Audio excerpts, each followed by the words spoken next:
ओम श्री गौर्या सकलार्थदं निजपदां भोजेन मुक्तिप्रदं प्रौढं विघ्नवनं हरन्तमनघं श्रीधुण्डितुण्डासिना वन्दे चर्मकपालिकोपकरणैर्वैराग्यसौख्यात् परम् नास्तीति प्रदिशन्तमन्तविधुरम् श्रीकाशिकेशं शिवम् शङ्करं शङ्कराचार्यं केशवं बादरायणं सूत्रभाष्यकृतौ वन्दे भगवन्तौ पुनः पुनः। ईश्वरो गुरुरात्मेति मूर्तिभेदविभागिने व्योमवद्व्याप्तदेहाय दक्षिणामूर्तये नमः। ओम शांति शांति शांति। पूर्व पक्षी ने आक्षेप किया था कि आत्मा जो है वो युष्मत् प्रत्यय अपेत है, प्रत्यगात्मा अविषय है, इसलिए इसमें अध्यास कैसे होगा? अध्यास के लिए इंद्रिय संयुक्त तत्व होना चाहिए। तो सिद्धांती ने उच्यते करके कहा कि न तावदयम एकांतेन अविषयः। उसकी जो व्याप्ति थी उसमें जो व्यापकत्व, उसके लिए कहा था भान प्रयुक्त संशय निवृत्त्यादि फल भागत्वम। ये व्यापक है। किसका व्यापक होगा? अध्यास का। जहां जहां अध्यास हो वहां भान प्रयुक्त फल भागत्वम होना चाहिए। ये मुख्य उसका व्यापक माना गया। भान भिन्नत्व घटितम विषयत्वम, इसको व्यापक नहीं माना गौरव दोष के कारण। ये ठीक है, ये स्मरण हो गया इसका। अब उसी को लेकर आगे विचार आरंभ होगा। तो अस्मत् प्रत्ययो अहम, ये हमने देखा था। अस्मदिति प्रतीक के पश्चात अस्मत् प्रत्ययो अहम इति अध्यासः तत्र भासमानत्वात्। अहम में आत्मा भासमान है, आत्मा का भान होता है।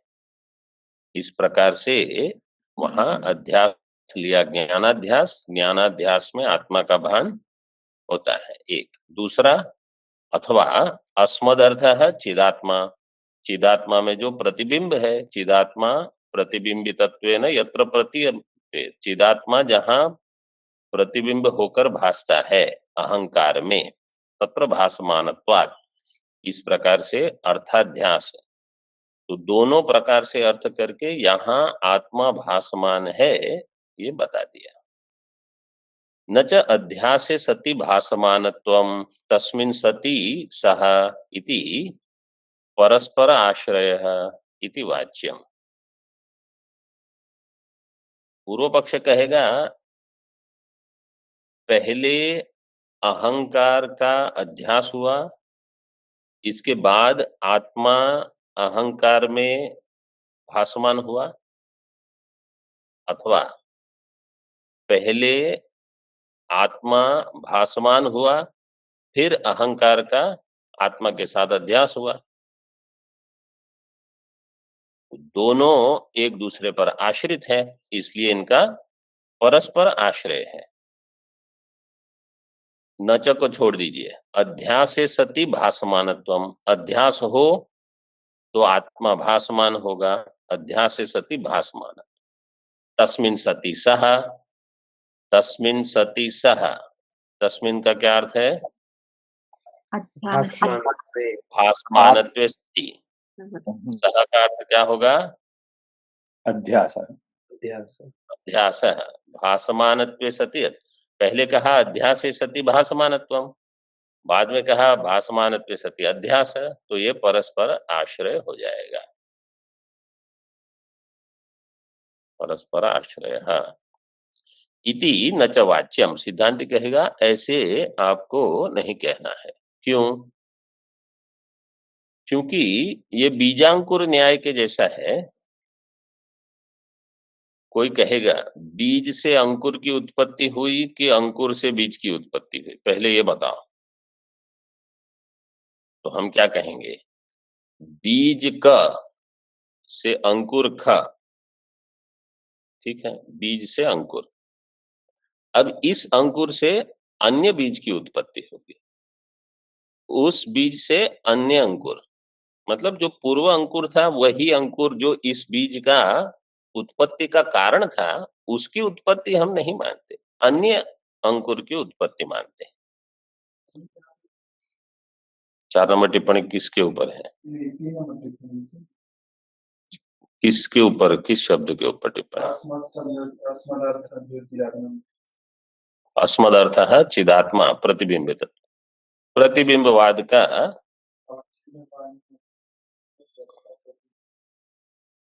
ठीक से पढ़िए। अवच्छेदवादी मतेन उक्त अप्रतिबिंबवादी यहाँ प्रसंग केवल इतना है कि आत्मा का भासमानत्व है कि नहीं। अब कोई कहेगा कि आत्मा प्रतिबिंब रूप से है, तो वहां अवच्छेद है कि नहीं, ये वहां प्रश्न उठाया है। अवच्छेदवादी मतेन उक्ता प्रतिबिंबवादी रीत्या अपि आह, अवच्छेदवादी मत से बता दिया, प्रतिबिंबवाद के मत से भी हो जाएगा। ऐसे अवच्छेदवादी मते न उक्ता, अवच्छेदवाद मत से बता दिया, कौन सा? अस्मत् प्रत्ययो अहम इति अध्यासः तत्र भासमानत्वात् इत्यर्थः, ये अवच्छेदवाद के मत से बता दिया। अब आगे यहाँ टिप्पणी है, अवच्छेदवादी मते न उक्ता प्रतिबिंबवादी रीत्या अपि आह, प्रतिबिंबवादी के मत से भी ये सिद्ध हो जाएगा। कैसे? अस्मदर्थः चिदात्मा प्रतिबिंबितत्वेन यत्र प्रतीयते सो अस्मत् प्रत्ययो अहंकारः तत्र भासमानत्वात् इति वा अर्थः। तो परस्पर आश्रय अध्यास और भासमानत्व, आत्मा का भासमानत्व, इनमें परस्पर आश्रय नहीं है, क्योंकि ये बीजांकुर न्यायवत है। मतलब आत्मा में अध्यास के कारण अहंकार की उत्पत्ति, फिर अहंकार की उत्पत्ति के बाद अहंकार में आत्मा का भासमानत्व। तो एक को पहले जो अध्यास होगा उसको आप कारण अध्यास मानकर, इसके पश्चात जितने अध्यास होंगे ये सब कार्य अध्यास के रूप में परंपरा इसकी चलेगी। जैसे बीज से अंकुर, बीज से अंकुर, और ये परंपरा अनादि है। पूर्वाध्यासे भासमान आत्मनः उत्तराध्यास अधिष्ठानत्व संभवात्, पूर्वाध्यास में भासमान आत्मनः उत्तराध्यास अधिष्ठानत्व संभवात्, पूर्वाध्यास में भासमान आत्मा, फिर उसका उत्तर अध्यास का अधिष्ठान बनेगा वो, फिर अधिष्ठान के बाद वही, मतलब आत्मा शुद्ध रूप से तो हमेशा अधिष्ठान है, लेकिन जब उसको अध्यास का अधिष्ठान बनना है तो वहां पहले संसर्ग होगा, संसर्गाध्यास होने से अब वो अध्यास के लिए योग्य हो गया, अब वो अध्यास चलते रहेगा। जो बिल्कुल असंसृष्ट है वो आत्मा में तो अध्यास नहीं होगा, उसको अध्यास के योग्य बनाना पड़ेगा। अध्यास के योग्य कैसे होगा? वो संसर्गाध्यास मान लो, अब वो अध्यास के लिए उपलब्ध हो गया। ऐसे ननु अहम इति, तो ये जो अन्योन्य आश्रय का दोष था उसका निराकरण कर दिया। ननु अहम इति अहंकार विषयक भान रूपस्य आत्मनो भासमानत्वं कथम? अहम इति अहंकार विषयक भान रूपस्य, अहंकार विषयक जो भान है, अहंकार विषयक भान रूपस्य, इसका समास कैसे करेंगे समझ लो। पहले भान रूप को देख लो, रूप का अर्थ है स्वरूप, भानम रूपम स्वरूपम, यस्य सह भान रूपः, भान रूप कौन हो जाएगा? आत्मा। तो भान रूपस्य आत्मनः दोनों षष्ठी में है, सामानाधिकरण्य वहां हो गया। भान रूपम, भानम रूपम, रूपम का अर्थ है स्वरूपम, यस्य सह भान रूपः आत्मा। और अहंकार विषयकः, ये भी बहुव्रीहि समास है। अहंकार विषयो, अहंकारो विषयो यस्य सह अहंकार विषयकः। अहंकार किसका विषय बनेगा? आत्मा का। आत्मा का। तो अहंकार विषयकः का अर्थ है आत्मा। ठीक है। अहंकारो विषयो यस्य आत्मनः स आत्मा अहंकार विषयकः। अभी अहंकार विषयकः और भान रूप में क्या समास होगा? कर्मधारय। अहंकार विषयकश्च असौ भान रूपश्च इति अहंकार विषयक भान रूपः तस्य अहंकार विषयक भान रूपस्य। ये समझ में आया? समास बहुव्रीहि दो करके फिर कर्मधारय करके जोड़ दिए। ऐसा जो आत्मा है अहंकार विषयक भान रूपस्य आत्मनो भासमानत्वम, अहम इति भासमानत्वम कथम, इसका अहम रूप से भासमानत्व कैसे है? तो ये द्वितीय विकल्प किया था। द्वितीय विकल्प व्यापक का क्या बताया था? भान भिन्नत्व घटितम विषयत्वम, इसको व्यापक माना था पूर्व पक्षी ने। भान भिन्नत्वम, कल हमने दृष्टांत दिया था, आपको याद है? इसके लिए क्या दृष्टांत दिया था? घट ज्ञान। हाँ, ज्ञातो घट है, उसमें घट ज्ञान है। तो घट का, घट हो गया ज्ञान का विषय, घट ज्ञान का विषय होगा घट, तो ज्ञान से वो भिन्न है, ये दृष्टांत दिया था। अब पूर्व पक्षी, अब उस दृष्टांत को याद करके आप यहां देख लो इसको। पूर्व पक्ष क्या कहता है कि आत्मा जो है वो अहंकार का विषय तो नहीं बन रहा। अहम इति ज्ञान में आत्मा विषय कहाँ हुआ? जैसे पूर्व पक्षी की बुद्धि में क्या है कि जो ज्ञान का विषय बनेगा वहां अध्यास होगा। जैसे शुक्तिका में उसने दृष्टांत दिया था। तो यहां अहम इसका विषय नहीं हुआ आत्मा। ननु अहम इति अहंकार विषयक भान रूपस्य आत्मनो भासमानत्वम, भासमानत्वम से यहाँ ज्ञान विषयत्वम लिख लीजिए। भासमानत्वम का अर्थ है ज्ञान विषयत्वम। तो ये ज्ञान का विषय कैसे बना? कथम, क्यों? तद विषयत्वम विना तत्फल भाग तो अयोगात। यहां तद विषय, तद से लीजिए भान। भान का अगर वो विषय नहीं बनता, मतलब ज्ञान का विषय नहीं बनता, तो इसलिए भासमानत्व का अर्थ कि हमने क्या कर लिया? ज्ञान विषयत्व। ज्ञान विषयत्व विना तत्फल भागत्व अयोगात, तो उसका फल भागत्व नहीं होगा, क्योंकि वहां फल भागत्व भी चाहिए, वहां फल आवश्यक है। इति अतः अपरोक्षत्वाच्च, वो अहम इस प्रत्यय का विषय नहीं बनता, लेकिन भासमान नहीं है ऐसा भी नहीं है,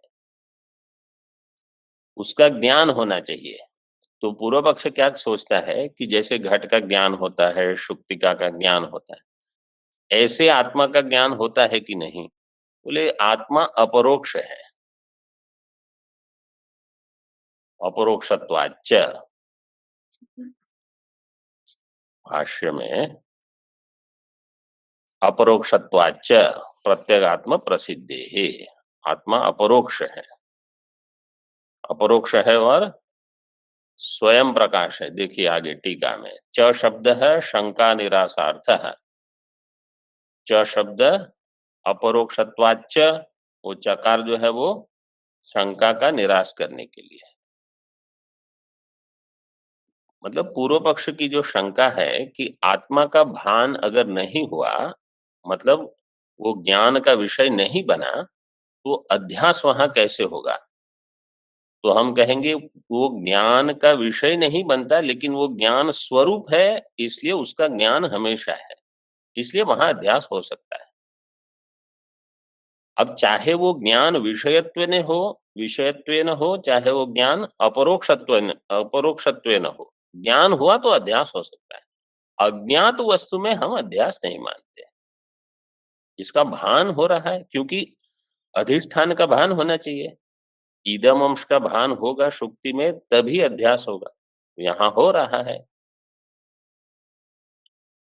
च शब्द है शंका निरासार्थ, स्वप्रकाशत्वात् इत्यर्थः। अपरोक्षत्व का अर्थ क्या कर दिया? स्वप्रकाशत्वात्। स्वप्रकाशत्व का लक्षण क्या है? अवेद्यत्वे सति अपरोक्ष व्यवहार योग्यत्वम्।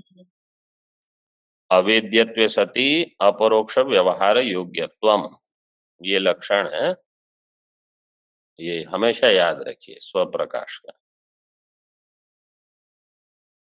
जब हम महाराज जी से ब्रह्म सूत्र पढ़ते थे, तो ये प्रातः काल वो उस समय चित सुखी चलती थी, और दोपहर की कक्षा में ब्रह्म सूत्र।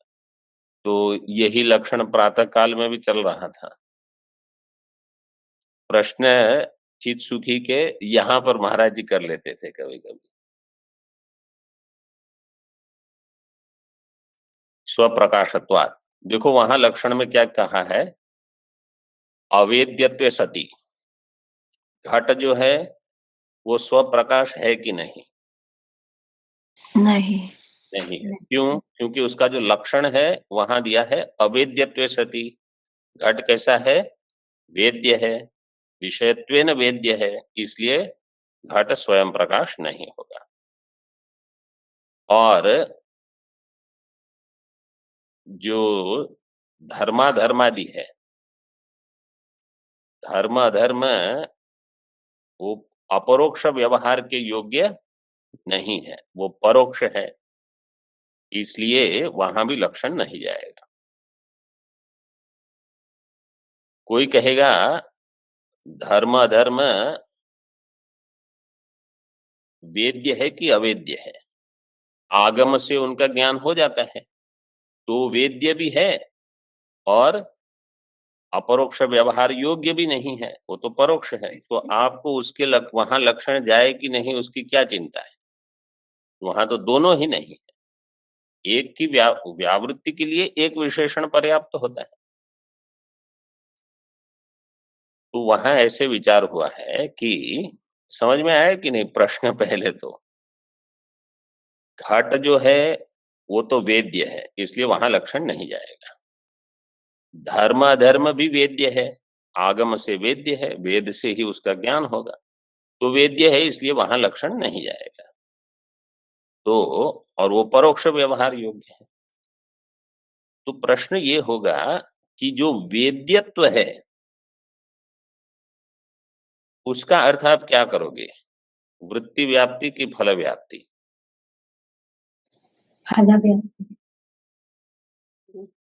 तो जो फल व्याप्ति वाला है उसको वेद्य कहा जाएगा।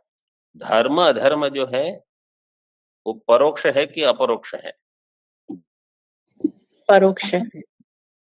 अपरोक्ष में फल व्याप्ति होती है कि नहीं? होती है। अपरोक्ष में, अपरोक्ष मतलब घट है, घट को भी अपरोक्ष कहेंगे।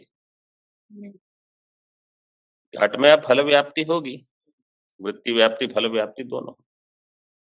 धर्माधर्म में जो परोक्ष वस्तु होती है उसमें फल व्याप्ति नहीं होती। इसको एक बुद्धि में कहीं बना के रख लीजिए, परोक्ष वस्तु में फल व्याप्ति नहीं होती। तो वेद्यत्व का लक्षण अगर आप करोगे कि वेद्यत्व का अर्थ है जहां फल व्याप्ति हो, तो धर्म अधर्म अवेद्य हो जाएंगे।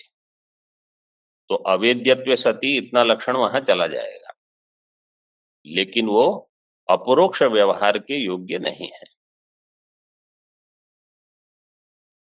अब वहां फल व्याप्ति क्यों नहीं होती वो अलग विषय है, अभी उसकी चर्चा की आवश्यकता नहीं है। ऐसा नहीं मतलब 2 दिन के बाद कोई फिर से यही प्रश्न करे कि स्वामी जी फल व्याप्ति क्यों नहीं होती। अब उसके लिए आपको अधिक पढ़ना पड़ेगा, ऐसे नहीं कि सभी चीज को एक ही जगह पे अभी आप अभी बता दो क्योंकि मेरे पास ज्यादा समय नहीं है, ऐसे नहीं। स्वप्रकाशत्वं साधयति प्रत्यग इति, प्रत्यगात्म प्रसिद्धे है, प्रत्यगात्म रूप से ये प्रसिद्ध है। आबाल पंडितम आत्मनः संशयादि शून्यत्वेन प्रसिद्धे है स्वप्रकाशत्वम इत्यर्थः। आबाल पंडितम, आबाल पंडितम में बाल और पंडित, बाल से लेकर तो क्या सूत्र लगेगा? आंग मर्यादाभिविध्यो हो, आंग मर्यादा अभिविद्यो हो। यहां इसको लेकर, बाल को लेकर, बाल से लेकर पंडित तक, आबाल पंडितम आत्मनः संशयादि शून्यत्वेन प्रसिद्धे है। अब देखो यहां क्या कहा, आत्मा का संशयादि शून्यत्वेन ज्ञान बच्चों से लेकर पंडित सबको होता है, होता है। संशयादि शून्य, पंक्ति देखिए, आबाल पंडितम आत्मनः संशयादि शून्यत्वेन प्रसिद्धे है स्वप्रकाशत। संशयादि शून्य बच्चों को ज्ञान होता है, बाल का अर्थ है अविवेकी। हाँ, केवल अहम अस्मि इतना संशयादि शून्यत्वेन ज्ञान होता है।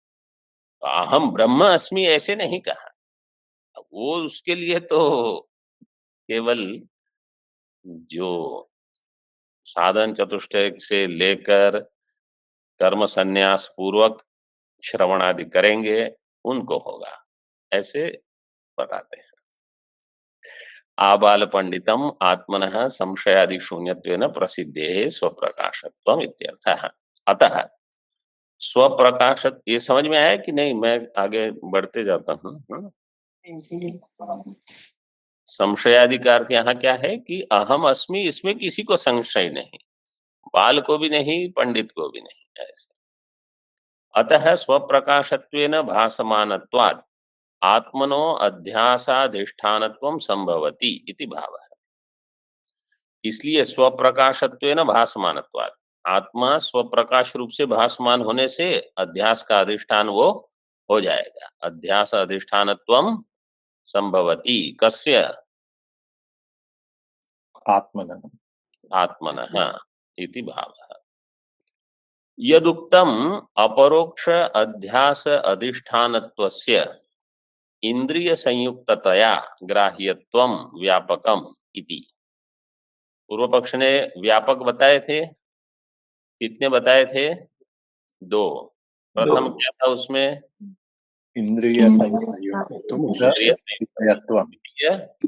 विषयत्व। अभी उसको लेकर थोड़ा विचार चल रहा है। किसका व्यापक था ये? अधिष्ठानत्वम, अधिष्ठानत्व का। अधिष्ठानत्व का नहीं, अध्यास का। अध्यास अधिष्ठानत्वम, अध्यास अधिष्ठानत्वम ऐसे बताया था। अपरोक्ष अध्यास अधिष्ठानत्वम मतलब यत्र यत्र अध्यास अधिष्ठानत्वम, मतलब जहां जहां अध्यास हो तो वहां इंद्रिय संयुक्तत्व विषयत्व होना चाहिए। अथवा चलिए अध्यास अधिष्ठानत्वम ऐसे लेकर ही, जैसे पंक्ति है वैसे ही चलते हैं। तो अपरोक्ष अध्यास अधिष्ठानत्वस्य इंद्रिय संयुक्ततया ग्राह्यत्वम व्यापकम इति, जो ऐसा आपने कहा था, तत्र आह न चायम अस्ति नियमः, ऐसा कोई नियम नहीं है, मतलब ऐसी कोई व्याप्ति नहीं है। नियम का अर्थ है यहाँ व्याप्ति, ऐसी व्याप्ति नहीं है। जैसी व्याप्ति आप बता रहे हो कि यत्र यत्र अपरोक्ष अध्यास अधिष्ठानत्वम तत्र तत्र इंद्रिय संयुक्ततया ग्राह्यत्व, इंद्रिय से संयुक्त होकर ही उसका ज्ञान हो, ऐसा आवश्यक नहीं है। न चायमस्ति नियमः। बोले क्यों आप ऐसा कहते हो? तत्र हेतुमाह अप्रत्यक्षेपि ही आकाशे बाला स्थल मलिनतादि अध्यस्यन्ति। नहीं, पूर्वस्थित, हाँ पहले ये पंक्ति है, न चायमस्ति नियमः पूर्वस्थित एव विषये विषयांतरम अध्यसितव्यम इति। ऐसा नियम नहीं है कि पूर्व अवस्थित विषय में ही विषयांतर का अध्यास हो। अगर सामने एक शुक्ति है, उसमें रूप्य का अध्यास हो, सामने रज्जु है, उसमें सर्प का अध्यास हो, पूर्व अवस्थित होना चाहिए, ऐसा कोई नियम नहीं है। मतलब जिससे इंद्रिय सन्निकर्ष हो वहीं उसका अध्यास हो, यह आवश्यक नहीं, उसका भान होना चाहिए। अप्रत्यक्षे अपि ही आकाशे बाला स्थल मलिनताद्य अध्यस्यन्ति। टीका में देखिए, इंद्रियाग्राह्य अपि इत्यर्थः। इंद्रियाग्राह्य अपि किसका अर्थ है? आत्मा का। अप्रत्यक्षे अप्रत्यक्षे अपि उसका अर्थ कर लिया इंद्रियाग्राह्य अपि। जो प्रतीक होता है ना, उसके पश्चात अगर कुछ अर्थ बताया जाता है, वो प्रतीक का अर्थ है। जैसे कहा जाएगा तत्र इति, फिर कुछ लिखेंगे तो वो तत्र का अर्थ हो गया। तत्र का अर्थ क्या है? जो भी अधिकरण हो उसका स्पष्टीकरण करते हैं। तो यहां दिया अप्रत्यक्ष अपि इति। अप्रत्यक्ष का अर्थ क्या है? इंद्रिया अग्राह्य अपि, इंद्रिय से जो ग्राह्य नहीं है वहां पर भी अध्यास हो जाएगा। ऐसी कौन सी चीज है? आकाश। बाला अविवेकिनः तलम, इंद्री नहीं, इंद्र नील कटाह कल्पम। अगर इंद्री लिखा है तो इकार काट दीजिए। अविवेकिनः, बाला का अर्थ क्या किया? अविवेकी। अविवेकी 50 साल आयु की हो सकते हैं, ऐसा आवश्यक नहीं है कि वो केवल बाल हो। अविवेक कहीं किसी को भी होता है। अविवेकिनः तलम इंद्र नील कटाह कल्पम नभो मलिनम पीतम इति एवं अपरोक्षम अध्यस्यन्ति। नभः, आकाश का जो तल है वो कैसा है? इंद्र नील कटाह कल्पम, वो नील, नील का कटाह का अर्थ है वो जो ऐसी ढका हुआ है, और उसका रूप कैसा है? नील। तो इंद्र नील ये एक मणि का नाम है। इंद्र नील, उसका रूप जैसा होता है ऐसा रूप कटाह, ऐसे रूप वाली कटाह। कटाह मतलब कढ़ाई, एक कढ़ाई जिसका रूप इंद्रनील के समान हो, ऐसी कल्पना करते हैं। इंद्र नील कटाह कल्पम नभो मलिनम पीतम इति एवं अपरोक्षम अध्यस्यन्ति। कभी पीतम, पीतम जब जैसे सूर्य उदय हो रहा है, अस्त हो रहा है, तो पीतम दिखता है। तो आकाश में कुछ नहीं हुआ है, वो केवल एक रूप की भ्रांति दिखती है उस समय, और वहां अपरोक्ष अध्यास है। अब कोई कहेगा कि आकाश, अब आत्मा के लिए आकाश का दृष्टांत दे रहे हो, लेकिन आकाश तो इंद्रिय ग्राह्य है। तत्र इंद्रिय ग्राह्यत्व नास्ति, आकाश में इंद्रिय ग्राह्यत्व नहीं है। इति व्यभिचारात् न व्याप्ति है। तो आपकी व्याप्ति क्या थी कि यत्र यत्र अपरोक्ष अध्यास अधिष्ठानत्वम तत्र इंद्रिय संयुक्त तया ग्राह्यत्वम। लेकिन जो आकाश है उसमें इंद्रिय संयुक्ततया ग्राह्यत्व नहीं है, लेकिन अपरोक्ष अध्यास का वो अधिष्ठान बन रहा है, वहां ये तलम, नीलत्वम, पीतत्वम, इस प्रकार का अध्यास होता है। तो आपकी व्याप्ति में व्यभिचार हो गया। व्यभिचार का अर्थ क्या है? साध्याभावान् साध्याभाववत क्या? वृत्ति। वृत्तिः साध्याभाववत वृत्ति है। वृत्ति का अर्थ क्या है वहां? अंतःकरण की वृत्ति है कि अविद्या वृत्ति है वो? हेतु हेतु का रहना। साध्याभाववद वृत्ति का अर्थ है साध्याभाव वाले में हेतु का रहना। उस अधिकरण में जहां साध्य का अभाव है वहां हेतु रह जाए उसको क्या कहेंगे? व्यभिचार।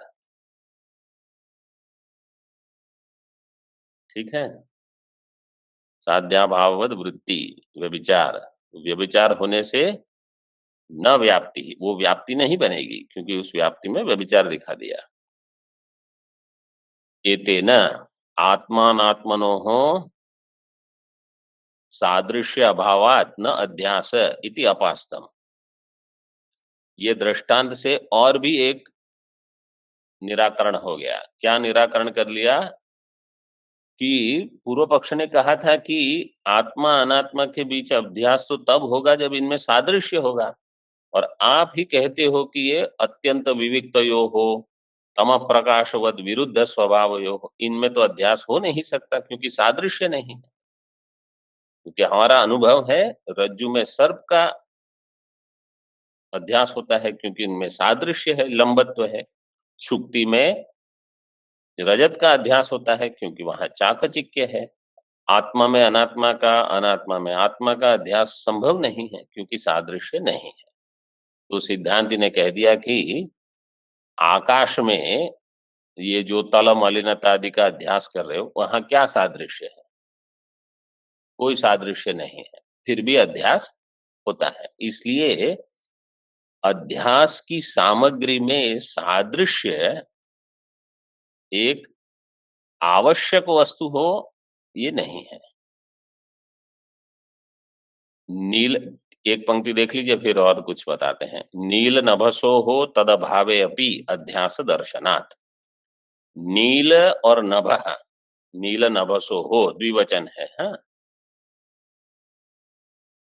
आकाश जो है उसमें और नीलत्व, इसमें कोई सादृश्य नहीं है। नील नभसो हो तद अभावे सादृश्य अभावे अपि अध्यास दर्शनात्। तो अब इसका अर्थ क्या हो गया कि अगर कहीं सादृश्य है तो निमित्त हो जाएगा। सोपाधिक अध्यास में और निरुपाधिक अध्यास में सभी जगह सादृश्य की आवश्यकता नहीं है। यहां इस पर इससे अधिक विचार, यहां इसको छोड़ दिया है। सर्व वेदांत सिद्धांत सार संग्रह में भगवान भाष्यकार ने अध्यास का प्रकरण बताया है, वहां इसको लिया है। पीतः शंखः, पीतः शंख में पीतिमा और शंख, यहां कोई सादृश्य नहीं है, लेकिन पीतः शंख ये घटता है, इसलिए सादृश्य को वहां कारण नहीं मानते। तो यहां पर भी ये सिद्ध हो गया। अच्छा, सोपाधिक और निरुपाधिक है। रज्जु में जो सर्प का अथवा शुक्ति में रजत का अध्यास होगा वो सोपाधिक है कि निरुपाधिक है? निरुपाधिक। सोपाधिक कितने लोग कहते हैं? कोई नहीं। ठीक है, निरुपाधिक है वो, सोपाधिक नहीं है।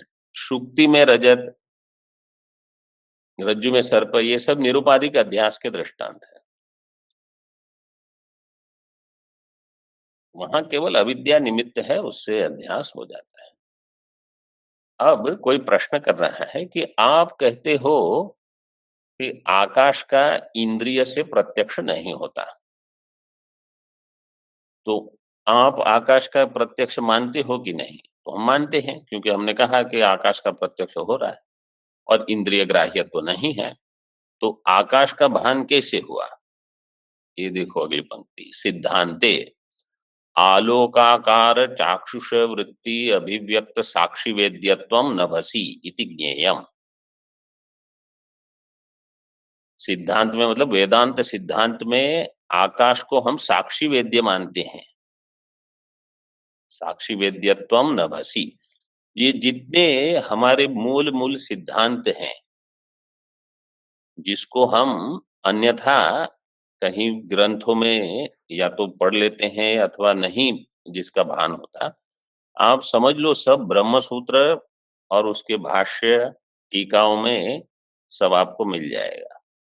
सारा वेदांत के दर्शनों का जो जो प्रकरण ग्रंथों में उल्लेख यहाँ वहां होता है। इसलिए ब्रह्म सूत्र का अध्ययन जो दर्शन पूरा जानना चाहते हैं उनके लिए बहुत आवश्यक है। ऐसे तो बहुत सारे ग्रंथ आप कहोगे ये भी आवश्यक है वो, लेकिन इसी के लिए प्रस्थान त्रय कहते हैं हम कि कम से कम इतना तो हो ही जाए। ऐसे आलोक आकार चाक्षुष वृत्ति अभिव्यक्त है, मतलब आलोक भी होना चाहिए। जैसे दिन में जब रात्रि होती है तो उस समय आलोक आकार चाक्षुष वृत्ति नहीं बन, मतलब अगर चंद्रमा भी है कुछ तारे भी है तो कुछ प्रकाश तो है। और अब आजकल क्या है, इतना प्रकाश, रस्तों पे ही लाइटें इतनी जोर बड़ी बड़ी चलती है तो कुछ ना कुछ आलोक तो दिखता ही है। जंगल में उस समय जब जाते थे तो बिल्कुल आलोक नहीं रहेगा, और अमावस्या हो समझो, बादल ढक से ढका हुआ हो आकाश, तो कहाँ है नभ वो भी भान नहीं होगा। लेकिन सामान्यतः जब दिन का प्रकाश हो, सूर्य का अथवा चंद्रमा का आलोक आकार, तब चाक्षुष वृत्ति बनेगी, उससे जो अभिव्यक्त होगा ऐसा आकाश साक्षी वेद्य हो जाएगा, इति ज्ञेय। तो वहां वेद्यत्व है, वेद्यत्व होने से वह अधिष्ठान का अध्यास का अधिष्ठान बन जाएगा। संभावनाम निगमयति, अब संभावना का जो प्रकरण था उसका निगमन करते हैं। तो पहले था आक्षेप, फिर समाधान, फिर अध्यास का लक्षण, अब संभावना का निगमन कर रहे हैं। एवं अविरुद्ध प्रत्यगात्मन्यपि अनात्म अध्यास, इस प्रकार प्रत्यगात्मा में अनात्म अध्यास, इसमें कोई विरोध नहीं है, ये अविरुद्ध है। मतलब मैं भ्रांत हो सकता हूं। कुल मिला के ये बता दिया कि आप अपने आप को अहंकार मान के जो व्यवहार कर रहे हो उसकी शास्त्रीय सिद्धि युक्ति से सिद्धि कर दी, ये हो सकता है, हो ही, अनुभव तो है ही, उसकी पुष्टि कर दी। ननु, अब प्रश्न है कि आप ब्रह्म जिज्ञासा के लिए, अज्ञान की निवृत्ति के लिए प्रयास नहीं कर रहे हो, उसके बदले अध्यास का वर्णन करते जा रहे हो। अविद्या को हटाओ। ननु ब्रह्म ज्ञान नाश्यत्वेन सूत्रिताम अविद्याम हित्वा अध्यासः किम इति वर्ण्यते। ब्रह्म ज्ञान नाश्य है अविद्या, सूत्रिताम, सूत्रिताम का अर्थ सीधे अथा तो ब्रह्म जिज्ञासा में अविद्या का कोई उल्लेख नहीं है, लेकिन ज्ञान नाश्य जो होगा वो अज्ञान होगा। तो ब्रह्म जिज्ञासा की, जिज्ञासा का अर्थ है ज्ञातुम इच्छा, तो ज्ञान की इच्छा, ज्ञान की इच्छा करेंगे मतलब ज्ञान के लिए विचार करना है। तो उससे क्या नष्ट होगा? अज्ञान नष्ट होगा। ज्ञान और अज्ञान का साक्षात विरोध है, तो उसको छोड़कर आप अध्यास का वर्णन करते जा रहे हो। अध्यासः किम इति वर्ण्यते इति अतः तमेतम एवं लक्षणम अध्यासम पंडिता अविद्येति मन्यन्ते। एवं लक्षणम अध्यासम पंडिता, पंडित इसको अविद्या कहते हैं। इसी अध्यास को ही अविद्या शब्द से भी इसका व्यवहार होता है। टीका में देखिए, आक्षिप्तम समाहितम उक्त लक्षण लक्षितम अध्यासम अविद्या कार्यत्वात् अविद्येति मन्यन्ते इत्यर्थः। जिस पर आपने आक्षेप किया है अध्यास पर, आक्षिप्तम समाहितम उक्त लक्षण लक्षितम अध्यासम, आक्षिप्तम अध्यासम, अध्यास पर आक्षेप हुआ कि क्या इसका वर्णन आवश्यक है। समाहितम उक्त लक्षण लक्षितम, उक्त लक्षण लक्षितम, एवं लक्षणम जो दिया है भाष्य में, उसका अर्थ कर दिया उक्त लक्षण लक्षितम। एवं लक्षण मतलब उक्त लक्षणेन लक्षितम एवं लक्षणम। और इसमें जो दिया है तम एतम एवं लक्षणम अध्यासम, ये सब समान अधिकरण है। तम एतम, तम जिस पर आपने आक्षेप किया, एतम जिसका हमने, जो अभी बुद्धि में समाहित है, क्योंकि दिया है आक्षिप्तम समाहितम, समाहितम बुद्धि में जिसका अभी जो समाहित है, ठीक तरह से जिसको बिठाया गया है। तम एतम, क्योंकि वो तम आप कह रहे हो इसलिए परोक्ष व्यवहार, एतम का अर्थ है बिल्कुल सन्निकृष्ट बुद्धि में। तम एतम आक्षिप्तम समाहितम उक्त लक्षण लक्षितम अध्यासम, ये अविद्या का कार्य है। अविद्या कार्यत्वात् अविद्या इति मन्यन्ते इत्यर्थः। इसको अविद्या कहा जाएगा। मन्यन्ते के क्या दिया है, पंडिताः पंडिताः प्रमाण कुशलाः, जो प्रमाण कुशल है वो कहते हैं। ओम पूर्णमदः पूर्णमिदं पूर्णात् पूर्णमुदच्यते पूर्णस्य पूर्णमादाय पूर्णमेवावशिष्यते। ओम शांति शांति शांति। शंकरं शंकराचार्यं केशवं बादरायणं सूत्रभाष्यकृतौ वन्दे भगवन्तौ पुनः पुनः। ईश्वरो गुरुरात्मेति मूर्तिभेद विभागिने व्योमवद्व्याप्तदेहाय दक्षिणामूर्तये नमः। ओम शांति शांति शांति।